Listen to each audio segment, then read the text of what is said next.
Good day to you, my fellow endoskeletons. I'm Kenetor and welcome back for another Starbase progress report. This is week 9 of 2022, and if you're new here, I bring you the latest news and updates of everything Starbase every week. So make sure you subscribe and hit the bell so you never miss out. Now let's get to it. Kicking off with a quick correction on last week's video for my comments on the new feature of company name being added to company ship transponders. I was not aware of the current bug that removes transponder signals from company ships. So in hindsight, yes, this is completely needed going forwards. It is not, however, a new feature. It's definitely a bug fix. It's a good reminder that no single one of us knows everything about Starbase, and that does include me. Shocking, yes, I know. Larry continues his vow of silence. Rumour has it he's retreated to a Tibetan monk sanctuary to contemplate his choice of easily bug mode. It's still unknown when he might return.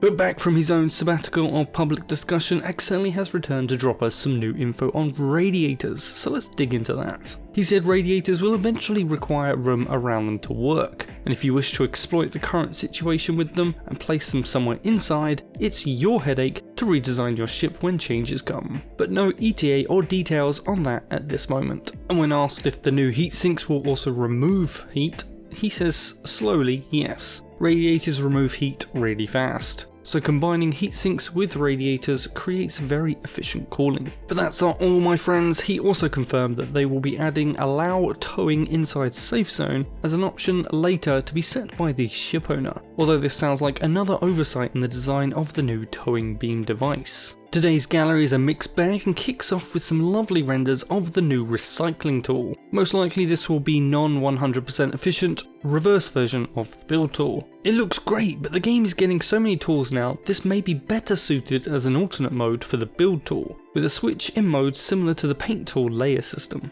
Now don't be fooled by our next image if you think this is looking at a station designer. Not only is there no UI in this shot, it's also labelled as a mock-up in its name. This could, however, be prep work for what is to become the station editor, but don't expect this anytime soon. At current progress for the game, we're at least a year away from this being available, in my opinion. The image itself shows a set of modules within one all-encompassing module. Nested modules are nothing new, but having them show that relationship with numbers and lines and different colours is. Our next image is of a heatsink in working condition now, and we can see it has 4 fields to the device. These are heat transfer rate limit, heat transfer rate, heatsink stored heat, and heatsink max stored heat, and that maximum is 15,000, although that doesn't really say much at this point since we don't know what one unit is. As a quick reminder, the heat sinks are a new device that are yet to be implemented that will come with the newly redesigned heat mechanics to be detailed by the devs at some point before their release. Most likely just before they hit the PTU for testing, since we will need to know how to use them. The last image for this week shows very faintly the towing beam in action. However, I can't really glean anything useful from this picture, so on to the progress notes. This week is a rundown on ships, ship devices and ship usage, with quite a lot of new stuff coming in both the short and long term. So kicking off with the ship ownership deed, you will need this to sell a physical ship that you own, but it's still under coding, just like one of its counterparts, the salvage deed. We're still lacking any information on the usage of the salvage deed, and so far the only benefit I see based on what we know is to let a specific person who has the deed to salvage a ship in the safe zone. Should this give you a special transponder signal that only you can see and at a longer range than normal transponders, it might just be worth buying these from people. But we will also need some sort of stats about what the ship has left, or at least the current mass or voxel count to make some sort of judgment on if you're going to get enough salvage to cover the cost. Either way, more info on this is definitely needed.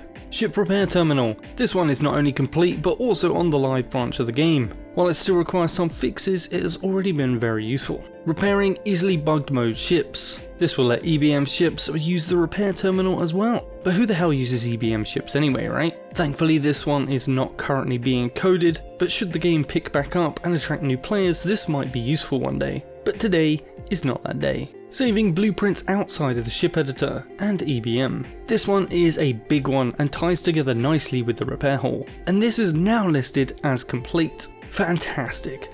This means we should see it on the PTU very soon, and live build not long after that. Now for those that don't know, this updates the on-ship blueprint. it does not give you a copy of the ship's blueprint for the editor. This is great for those that edit or add to their ship. With this, they can restore to their edited version of the ship rather than its base version they originally constructed, or, the most likely one, the shop version. Improve field repairs.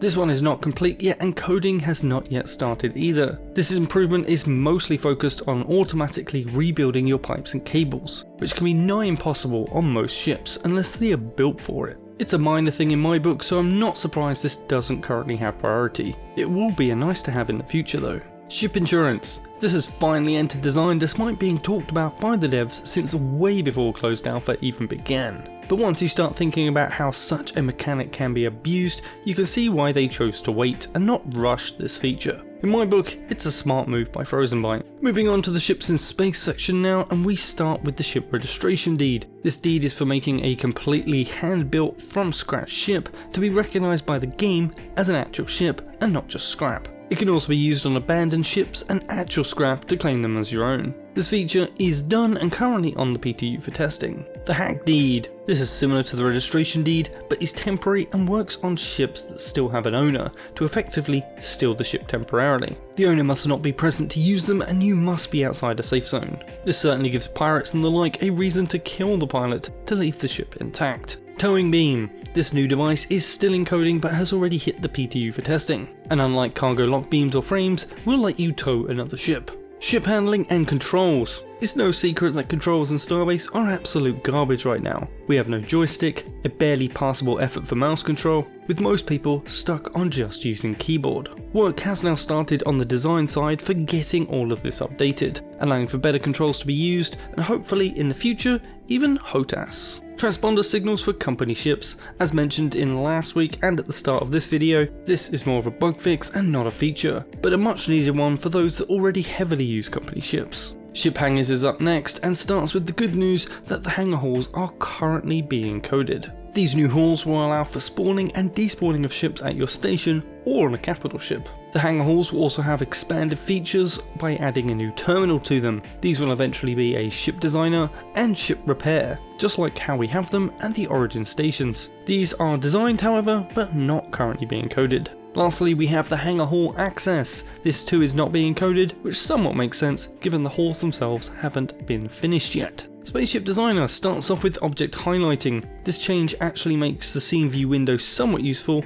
but not really much else. Improved visual indication for module hierarchy. This is basically what we saw in the gallery image with the station parts. It's a nice to have, but I see this being far more useful for stations than it would be for ships, since they can be far larger and more complex. But again, don't expect this anytime soon as it's only design complete so far. Casual mode for Spaceship Designer, aka what easy build mode should have been from the start. This work is key for integrating easy build mode with the ship designer, and it's also design and code that can be reused somewhat to give us a station and capital ship editor once they have it working as intended. This is currently in coding, so keep an eye on this. Very important, if not the most important update to the game in my opinion. Our last section for the week is more for ships, and we start with ship cargo crate access. This is to limit access to the crates to only those who have access to the ship. Now maybe I'm going mad, but I'm pretty sure this is how the game works anyway. The only way I can see this helping is being able to be in a group without people being able to access cargo.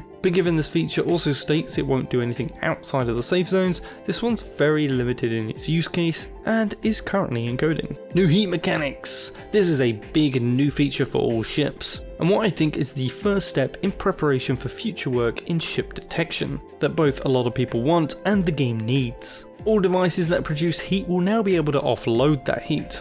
That includes weapons, which is not currently an option. However, they will do so slowly to radiators directly. This could mean current ships will still work, but those that push the limit or have bad generator designs for heat generation might need adjusting. And this is where the heatsink comes in. This can absorb heat faster and pass it onto the radiators faster. Overall, I think this is a great feature in my book, as it never made sense that some items could be cooled, but others can't. And as part of the rework, it will also address the ability to box in radiators, meaning they will become a valid weak spot on ships in the future. And fighters can also be made to kick out even more sustained damage when weapon cooling is available. This one is still not finished, however. We might start to see parts of it tested on the PTU soon, and with such a large change in mechanics, with the potential to affect every ship in the game, I expect we will get a wiki or forum post explaining the whole of the new system before it hits 2. And our last feature is the recycler tool that we saw in the gallery earlier, which will turn objects back into ore.